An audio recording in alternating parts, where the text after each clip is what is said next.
ప్రభాకర్ గారు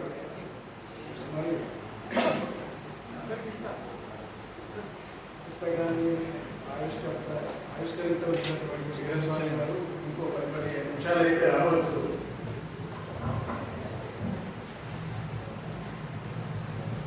తర్వాత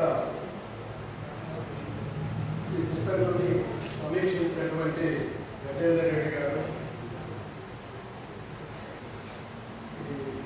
ఈ పుస్తక రచయిత, ఈనాటి సమావేశానికి హీరో కాళీదాస్ గారు, ఈ వేదిక ముందు ఉన్నటువంటి సాహితీ మిత్రులందరూ నాకు సమానంగానే రాస్తారు, ఉంటారు, అందరూ సమానమే. కానీ ఒక సమావేశానికి కొందరు వేదిక ముందు ఉంటారు, కొందరు వేదిక పైన ఉంటారు. అందులో అందరము సమానమే అని చెప్తూ, సరే ఈ కార్యక్రమాన్ని పుస్తకావిష్కరణ జరగకముందే మనం టైము వేరే వాళ్ళకి కేటాయిస్తారు కాబట్టి కార్యక్రమాన్ని జరుపుకోవడం జరుగుతుంది. ముఖ్యంగా కాళీదాస్ గారు ఈ పుస్తకాన్ని చదువుతుంటే ఇంతకుముందు సమీక్ష చేసినటువంటి గజేందర్ రెడ్డి గారు కానీ అధ్యక్షించినటువంటి ప్రభాకర్ గారు చెప్తున్నట్టే ఈ పుస్తకం నిండా సామాజిక స్పృహ అడుగడుగునా కనబడుతుంది. సమాజాన్ని ఎట్లా నడపాలి, ఏ విధంగా రాస్తే బాగుంటుంది. కవితలు అన్నీ కూడా దాదాపు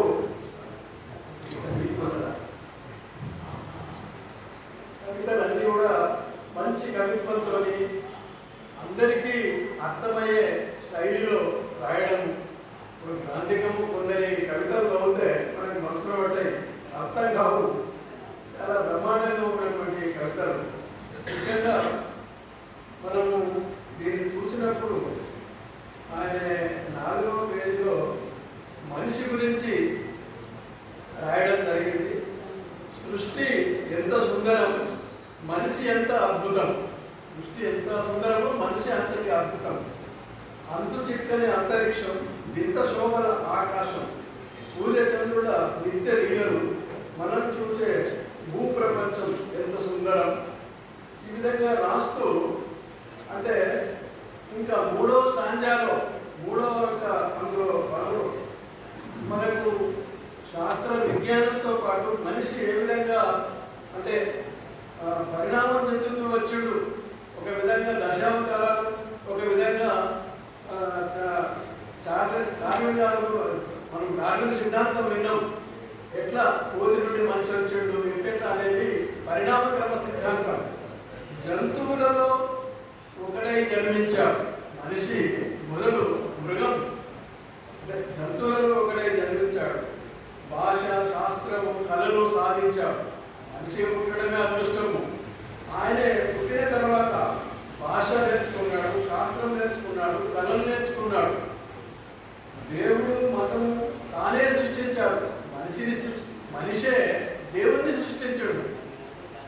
దేవుడు ఉండడా లేడా అనేది అది వేరే విషయం. కానీ దేవుణ్ణి, మతాన్ని తానే సృష్టించాడు మనిషి. సృష్టికి ప్రతి సృష్టి చేస్తున్నాడు. మనిషి ఎంత అద్భుతం. సృష్టికి ప్రతి సృష్టి చేయడం అంటే మామూలు విషయం కాదు కదా. కాలుష్యం నుండి భూమిని నేడు కాపాడుకోవాలి, మనిషి దారి తప్పకుండా రక్షించుకోవాలి. ఇలాంటి కవితలు మనకు ప్రతి పేజీలో అడుగడుగునా కనిపిస్తూ ఉంటాయి. ఇంతకుముందే చెప్పినట్టు మనకు సంస్కృత కవిగారు కూడా కాళీదాసే. కాళీదాస్ అంటే ఆయన రచించినటువంటి పుస్తకాలు మేఘ సందేశము, రఘువంశము, ఇవన్నీ ఆయన 3 పుస్తకాలు చాలా అభిజ్ఞాన శాకుంతలం. కాళీదాస్ అంటేనే అభిజ్ఞాన శాకుంతలానికి పేరు. మరి ఆయనే అభిజ్ఞాన శాకుంతలంలో ఎంత మంచిగా రాసిండో ఈ పుస్తకంలో కూడా చాలా వరకు కవితలు బాగానే ఉన్నాయి. కానీ అది చూసినప్పుడు నాకు ఏమనిపించిందంటే, ఆయన 3 పుస్తకాలు రాస్తే ఆ కాళీదాసు బ్రహ్మాండంగా సంస్కృతంలో 3 పుస్తకాలు రాస్తే, మన కాళీదాసు గారు కూడా 3 పుస్తకాలు రాశాడు. ఒకటి మయసభ, త్రిశూలము, తర్వాత ఈనాటిది శుభకులు. ఈ 3 పుస్తకాలు కూడా చాలా బ్రహ్మాండంగానే ఉన్నాయి. 3 పుస్తకాలలో కూడా ఉన్నటువంటి కవితలు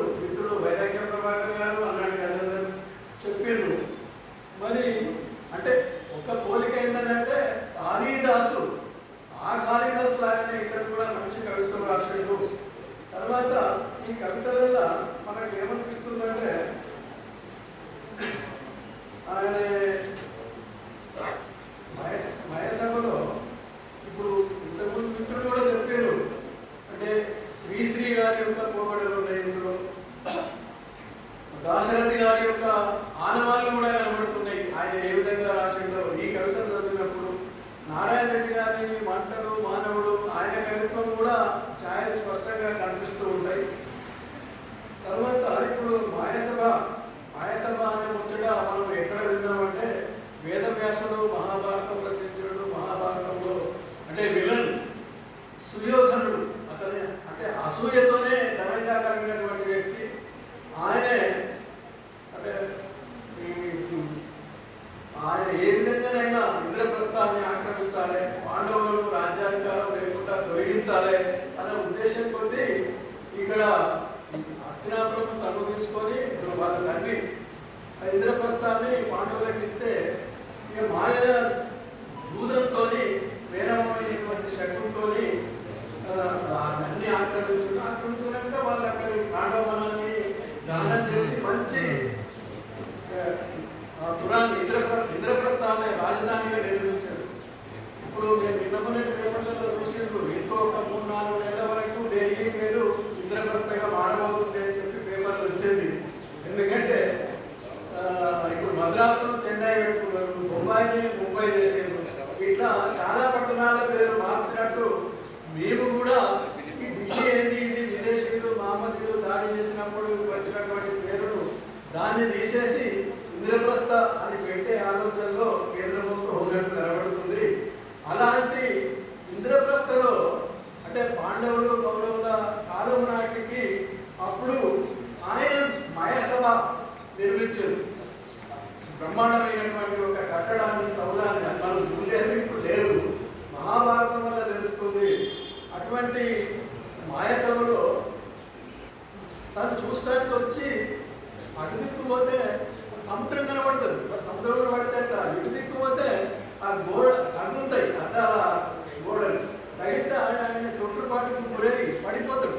పడిపోతే ద్రౌపది పక్కన నవ్వినందుకు పాంచాలి నువ్వు నన్ను చూసి నేను పడిపోతున్నాను నన్ను పిలిచి కూడా నువ్వు నవ్వి నన్ను ఇన్సల్ట్ చేశావనే ఉద్దేశం కొద్దీ ఏదో విధంగా వాళ్ళని తొలగించాలి, నేను ఆక్రమించాలి. ఆ మాయసభ కురుక్షేత్ర యుద్ధానికి నాందేది. కానీ అదేవిధంగా ఈ మయసభ అనే పుస్తకంలో కూడా ఒక కవిత, ప్రపంచం ఒక మాయసభ పదిలంగా సంచరించు, ప్రపంచమే ఒక మాయసభ పదిలంగా సంచరించు, ప్రతి అడుగు ప్రతి నిమిషం మెదుపుతో జీవించు అంటాడు. మనకి ఈర్ష కానీ ఇంకేదో ధనాశ కానీ రకరకాలటువంటి ఆశలతోని మనము ఈ ప్రపంచంలో జీవిస్తున్నాము. అట్లా జీవించడం సరికాదు, పదిలంగా సంచరించు, ప్రతి అడుగు ప్రతి నిమిషం మెదుపుతో జీవించు అని అంటే అది శ్రీశ్రీ ఏమో ప్రపంచమొక పద్మవిధులు, కవిత్వమొక కళాదాహం అని అంటాడు శ్రీశ్రీ. ఈయనే ప్రపంచమొక మాయసభ పదిలంగా సంచరించు అని మన కాళిదాస్ గారు చెప్తూ ఉన్నారు. ఈ విధంగా తన ముందు పుస్తకాల్లో ఉన్నటువంటి మాయసభలో కానీ తర్వాత త్రిశూలంలో కానీ ప్రతి బుక్లో కూడా అంటే మన ముందు రాసినటువంటి కవుల యొక్క వారి ఆలోచన సరైనలోనే మంచి కవిత్వాన్ని మనకు అందిస్తూ చాలా బ్రహ్మాండంగా కవితలు రాయడం జరిగింది. ఇంతకుముందు మరి సలహాలు ఇచ్చిండ్రు, ముఖ్యంగా గజేందర్ రెడ్డి గారు తనకు రాసే శక్తి ఉన్నది, మంచి కవిత్వం రాయగలుగుతాడు, కానీ ఏదో కారణం చేత అన్నీ ప్రింట్ చేస్తలేడు, రాయడం ఆగిపోయింది అని చెప్తే సరే తన ఇక నుంచి అయినా కానీ మరి అంటే నిజానికి ఒక మేము వేదిక మీద ఉన్న వాళ్ళమే కాదు, వేదిక ముందున్నటువంటి వాళ్ళు కూడా చాలామంది దాదాపు రిటైర్మెంట్ దశలోనే ఉన్నారు. ఇప్పుడు కవులు కొత్తగా పుట్టుకొచ్చి యువజన అంటే యువకులు ఈ మీటింగ్లకు రావడం చాలా అరుదుగా కనబడుతుంది. కానీ నేను ఒక విజ్ఞప్తి, మనం అందరం కూడా సరే వాళ్ళు రాకపోయి ఈ సమాజంలో మేము కూడా ఎక్కడ అన్యాయం జరిగినా ఎదురు తిరుగుతామో తలెత్తుకుంటాం కొట్లాడతామనే ఒక జీస ఉత్సాహం లేనప్పటికీ కూడా నేనేమంటున్నా అంటే వయస్సు అనేది ఒక అంకె మాత్రమే. అది మీరు చేసే పనులకు ఎలాంటి అడ్డంకి కాదు. 50 ఉన్నది, 60 ఉన్నది, 20 ఉన్నది. కాబట్టి నాకు తెలిసినంత వరకు ఇప్పుడు రష్యన్ టాల్స్టాయ్ అనే ఒక గొప్ప రచయిత వార్ అండ్ పీస్ రాసిన ఆయనే ఆ పుస్తకాన్ని తన 82వ ఏట రాసిండు. 82వ ఏట అంత బ్రహ్మాండమైన పుస్తకాన్ని రాసిండు. అందుకనే అదేవిధంగా మనకు స్వాతంత్రం రావడానికంటే కొద్ది రోజుల ముందు అక్కడ లండన్లో ప్రైమ్ మినిస్టర్ ఉన్నటువంటి ఉందా, మన స్వాతంత్రం రాకముందు ప్రైమ్ మినిస్టర్ ఉండే లండన్లో. సరే, అది ఎవరైతే కానీ ఆయనే ఒక పుస్తకం రాసిండు, the English speaking people, history of English speaking people అనే బుక్ రాసిండు. అది 82వ ఏటనే రాసిండు. నేను అనేది వయస్సు అనేది ఏజ్ ఈజ్ ఓన్లీ ఒక నంబర్. అది మనకి ఏజ్ అనేది అడ్డంకి కాదు. మనం కనుక రాయాలనే సంకల్పం ఉంటే, రాయాలనే ఉత్సాహం ఉంటే మనము రాయగలుగుతామని చెప్పడానికి ఇది నిజం. కాబట్టి అదేవిధంగా ఇప్పుడు కృష్ణయ్యరు అనే అంటే గొప్ప జడ్జి, అంటే ప్రపంచంలో జ్యుడిషియరీలో ఆ పుస్తకాలు రాయడంలో ఒక ఇండియాలోనే కాదు, అమెరికాలో కానీ లండన్లో కానీ అటువంటి రచయిత ఏ భాషలో కూడా, తెలుగు కానీ హిందీలో కానీ, ఈవెన్ మనం ఇప్పుడు బ్రహ్మాండమైన కాళిదాస్ గురించి చెప్పుకున్నాం. అభిజ్ఞాన శాకుంతలం రాసిండు, మేఘ సందేశం రాసిండు, రఘువంశం రాసిండు అని చెప్పుకున్నాం కదా. అదేవిధంగా వాల్మీకి కానీ, రామాయణం రచించినటువంటి వాల్మీకి కానీ, మహాభారతం రచించినటువంటి వేదవ్యాసుడు కానీ, నిజానికి మనం ఇప్పుడు కృష్ణశాస్త్రి గారి రచనలు చూసినట్టయితే ఆయన విచిత్రమైన వ్యక్తి. వీళ్ళందరినీ మించినట్టు ఒక 30-40 పుస్తకాలు రాసిండు. సుప్రీంకోర్టులో జడ్జిగా ఉన్నాడు. ఇప్పుడు ఎన్నో విషయాలల్లో ఇప్పుడు బెయిల్ అనేది ఒకటి ఉంది. బెయిల్ అంటే ఏదైనా తప్పు చేసుకోవడానికి పోలీసులు డిమాండ్ చేస్తే వాటిల్లో బెయిల్ తీసుకుంటారు, బెయిల్ మీద ఇడిపిస్తారు. బెయిల్ మీద ఇడిపించేటువంటి విషయంలో కూడా అంటే బెయిల్ అనేది bail or jail. Jail is only exception, bail is necessary.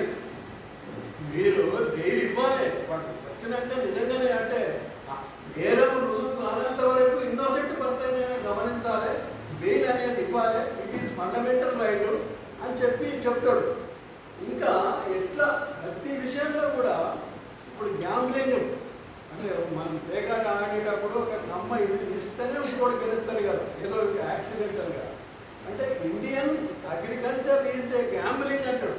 సమయానికి వర్షం పడవచ్చు, వర్షం పడితే అన్ని అనుకూలిస్తే మంచి పంటలు పడతాయి, పడకుంటే ఒక్కొక్కసారి మనకు తప్పుడు వానలు అనేవి పడతాయి, అంటే నష్టం చేసే వానలు కూడా పడతాయి. ఈ విధంగా ఎన్ని సందర్భాలలో ఆయన ఇచ్చినటువంటి జడ్జిమెంట్స్ చూస్తుంటే, అంటే ఆయన రాసిన పుస్తకాలు చదువుతుంటే ఆయన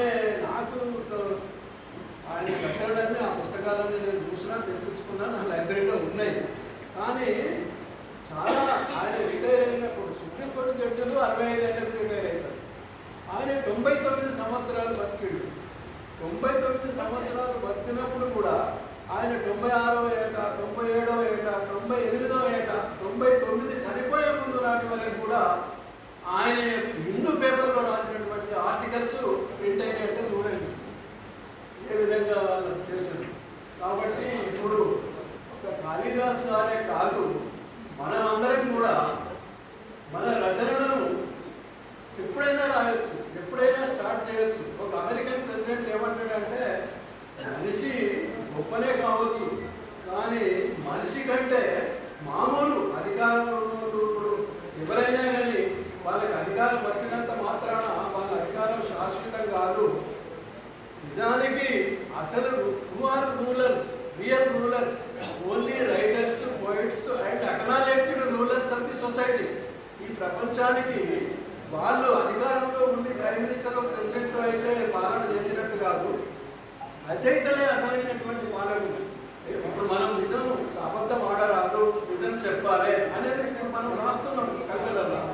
మంచి నీతి నిజాయితీగా నడవాలి. Character is most than all other best of him or her. మనిషికి అన్నిటికంటే ముఖ్యం నడవడి అని రచయిత రాసి ఉన్నాను. అంటే వాళ్ళకంటే మన ఆచరణ మనం చెప్పేదే రచయితలు చెప్పేదే కరెక్ట్ ఉంటుంది. రచయిత కూడా ఆయన ఏమన్నాడంటే American president can rule at the most 4 years or 8 years. రెండోసారి ఎన్నికైతే ఇంతకుముందు అంటే చాలా మంది 2 సార్లు ఎన్నికైంది. ఇప్పుడు ఉన్నటువంటి ట్రంప్ కూడా మొదటిసారి ఎన్నికైనాక 4 ఏళ్ళు ఉన్నాడు, తర్వాత దిగిపోయాడు, మళ్ళీ మొన్న వచ్చాడు, 2 terms గెలిచాడు. కానీ మీరు పరిపాలించేది 8 ఏళ్ళే. మీరు చెప్పేటువంటి మాటలే ఎల్లకాలం ఉంటాయి, శాశ్వతంగా ఉంటాయి. అందుకనే అందరికంటే గొప్పవాడు రచయితనే రూలరు అని చెప్తూ ఆయన ఏదో ఇట్లా అప్పటి వీళ్ళు చెప్పలేదు, ఇది ట్రంప్ చెప్పలేదు. ఆయన ఏం చెప్తాడో మనకే ఒక్కొక్కసారి అర్థం కాని పరిస్థితుల్లో చెప్తూ ఉంటాడు. కాబట్టి నా కోరిక కూడా ఇంతకుముందు మిత్రులు చెప్పినట్టు తన కవిత్వము ఇప్పుడు ఆయన యుక్త వయసులో ఒక ఏరువాకగా మొదలైంది.